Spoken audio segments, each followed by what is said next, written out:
किसी मित्र ने किसी ने बताया कि कभी वृंदावन गए हो, एक बार हमारे साथ चलो, घूम के आ जाना, मत सुनना सत्संग, केवल देख आना।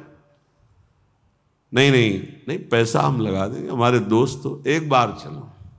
और वो एक बार किसी की प्रेरणा से वृंदावन, सकृत माने होता है एक बार, सकृत वृंदाटव्यास तृणकमपि वंदेत सुकृति।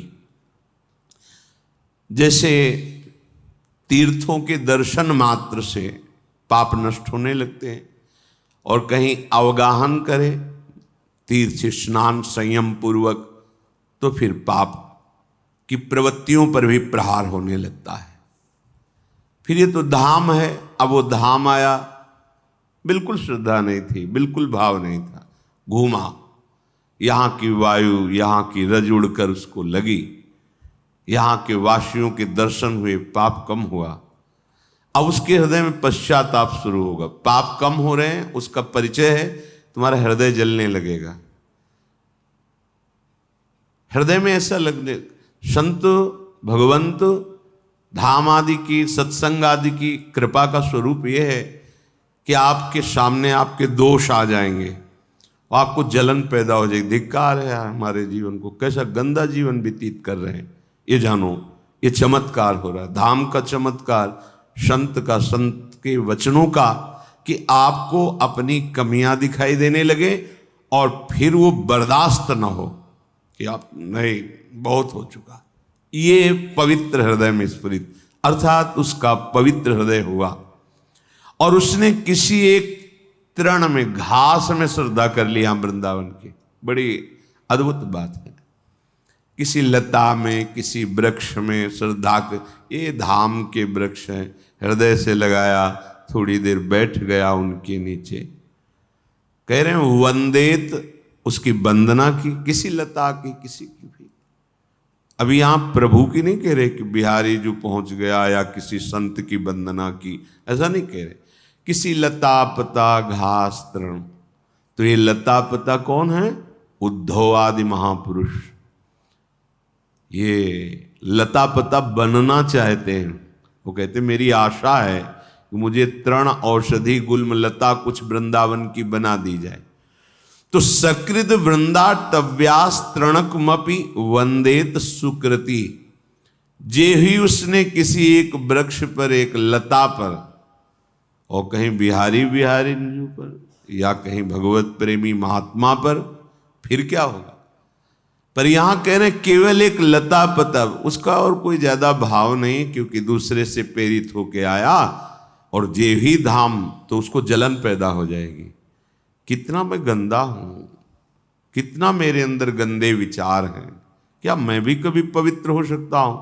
किसी वृक्ष को ऐसे पकड़ के हृदय से लगा लिया, प्रणाम कर लिया।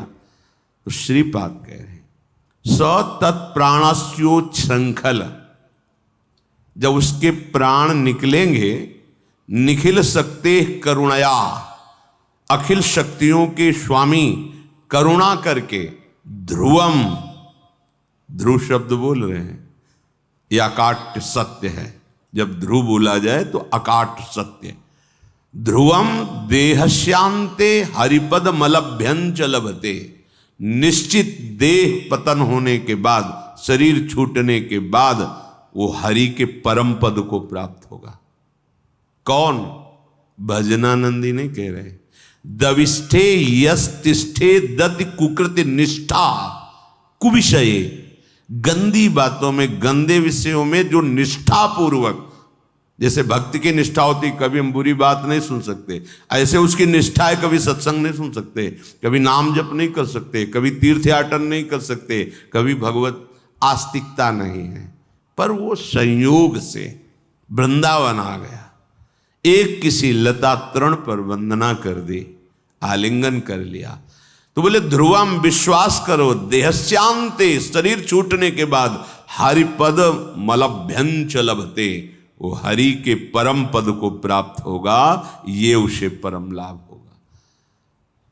ये वो महापुरुष हैं जिनके वचन भगवान नहीं काट सकते, और है भी महामहिम वृंदावन धाम, ऐसा ही है। अब यहां श्रीपाद कह रहे कि थोड़ी सावधानी कर लो, यहां आए हो तो नो श्रणवन नैव ग्रहणन शकल तनुभृताम क्वापि दोषम गुणम वा। ये शास्त्रों बार चर्चा की गई सत्संग में कि यहां एक बात से तुम केवल बच जाओ, किसी की निंदा करना, सुनना, दोष दर्शन देखना, ये यहां से तुम बचा ले जाओ अपने को। बकाया देख लो, खुद वृंदावन की महिमा सुन के समझ लो कितना कृपालु वृंदावन। पर नाम जापक, धामवासी, प्रिया प्रीतम उपासी, अगर आप इनकी निंदा करते हैं, देखो खेती में भी समय लगता है। जब आप फसल बोते हैं तो कुछ काल के बाद ही, ऐसे ही जैसे कोई निंदा कर रहा तो तत्काल उसके शरीर में आग थोड़ी लग जाएगी। लग गई आग, उसके सुकृतों में आग लग गई, जो पुण्य है वो नष्ट हो गए। अब धीरे धीरे उसका पतन शुरू होगा, और जब वो निंदा का जो पाप फैलाएगा फिर उसे कोई नहीं। कौन देखता है किसको? वर्तमान को तो देखा, किसने गाली दी, लेकिन अब परिणाम जब आएगा, यहां भी मुकदमा चलता है तो 10 वर्ष लगता है। बड़ी सरकार है। ऐसा ना समझो कि देखो उसने अवहेलना की, निंदा की, उसको कोई मतलब तत्काल आग लगनी चाहिए, ऐसा नहीं है। कानून है, व्यवस्था है, समय पर उसको उस अपराध का दंड भोगना होता है। ये बहुत बड़ा अपराध है वाणी का, जो दूसरों की निंदा करते हैं।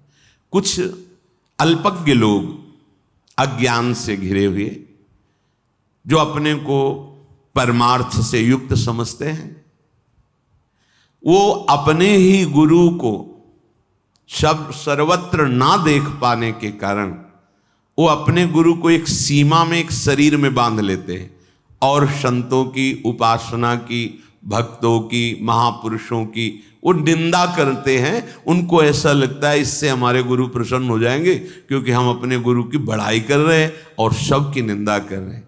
नहीं भाई, तुम समझ नहीं पा रहे, तुमने गुरु को माना ही नहीं। यदि अपने गुरु को माना होता तो जान जाते, मान के जानना होता है, और जब जान जाते तो आप यही जान पाते, अखंड मंडलाकारम व्याप्तमेन चराचरम तत्पदम दर्शितम मेन तस्मै श्री गुरुवे। तुमने अपने गुरु को क्या माना? एक व्यक्ति। और संतों को, भगवत मार्ग के पथिकों को क्या माना? नाटक। तो तुम्हारी बुद्धि क्या है? भ्रष्ट, तुम्हारी निंदनीय बुद्धि है। गुरु तत्व का उपासक ऐसा नहीं होता। ब्रह्मानंदम परम सुखदम केवलम ज्ञान मूर्तिम द्वंद्वातीतम गगन सदसम तत्वमस्यादिलक्षम एकम नित्यम विमल अचलम सर्वधि साक्षिभूतम भावातीतम त्रिगुण रहितम सद्गुरुम तम नमामि। ऐसे हैं सद्गुरुदेव। जैसे आकाश सर्वत्र है, ऐसे सबकी आत्मस्वरूप मेरे गुरुदेव विराजमान है, सब में भगवत भाव। तो अपने गुरुदेव की निंदा कौन करता है? जो महापात की दुर्गति को प्राप्त होने वाला होता है वो करता है। बोले हम अपने गुरु की बड़ाई कर रहे हैं, तो आपके ही गुरु तो सर्वत्र विराजमान है। अगर ये ज्ञान नहीं तो गुरु काहे को बनाया? फिर गुरु की शरणागति क्या हुई? फिर गुरु का पक्षपात क्या हुआ? यदि अपने गुरु को असीम नहीं जान सके, एक शरीर में बांध करके और अन्य शरीरों में विराजमान गुरु आत्मस्वरूप से उनकी निंदा, उनकी अवहेलना, तो तुम अपने ही गुरु की अवहेलना कर रहे हो। तुम अपनी ही बुद्धि को उपहासास्पद बना रहे हो।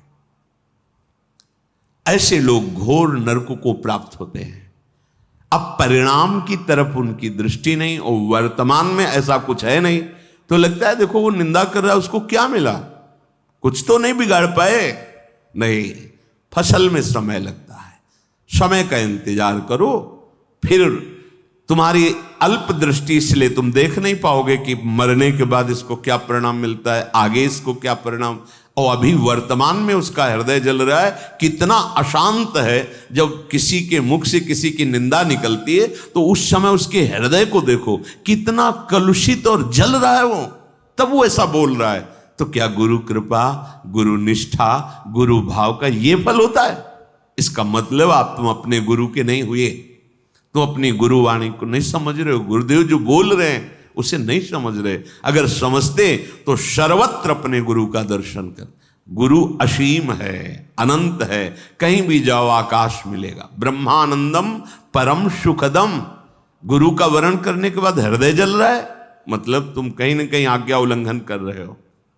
परम सुखदम केवलम ज्ञान मूर्तिम द्वंद्वातीतम मान अपमान राग द्वेष हानि लाभ, इस सबसे अतीत तत्व है गुरु। द्वंद्वातीतम गगन सदृशम, वो आकाश के सदस्य सर्वत्र विराजमान है। तत्वमस्यादि लक्ष्यम, उस गुरु को जब पहचाना जाता है तो तत्त्वम असि, तुम्हारे हृदय में भी वही बैठा हुआ है। तुम्हारे हृदय में तत्त्वम असि, वो आत्मस्वरूप गुरुदेव तुम्हारा भी आत्मा है। आत्मा हरिवंश प्रगट परमानंद एकम, वो एक है, सर्वत्र एक है। नित्यम, वो अविनाशी है, वो विनाशी नहीं। हमारे गुरुदेव की महिमा जब हमारे हृदय में प्रकाशित होगी तो न जड़ दिखाई देगा, न चैतन्य दिखाई देगा, केवल गुरुदेव दिखाई देंगे। सबे संत गुरुदेव हैं, व्यास ही या प्रतीत। प्रतीत माने विश्वास। हमें विश्वास है कि मेरे गुरुदेव ही चराचर जगत के रूप में हैं, संत महात्माओं के रूप में हैं। तो नो श्रणवन, ऐसे पुरुष की वार्ता नहीं सुननी चाहिए जिसमें किसी की निंदा की गई हो, किसी संत की, किसी ग्रंथ की, किसी भी पंथ समुदाय की, किसी भी संप्रदाय की। नहीं भाई, सब एक ही परम तत्व की उपासना के भाव अलग अलग है।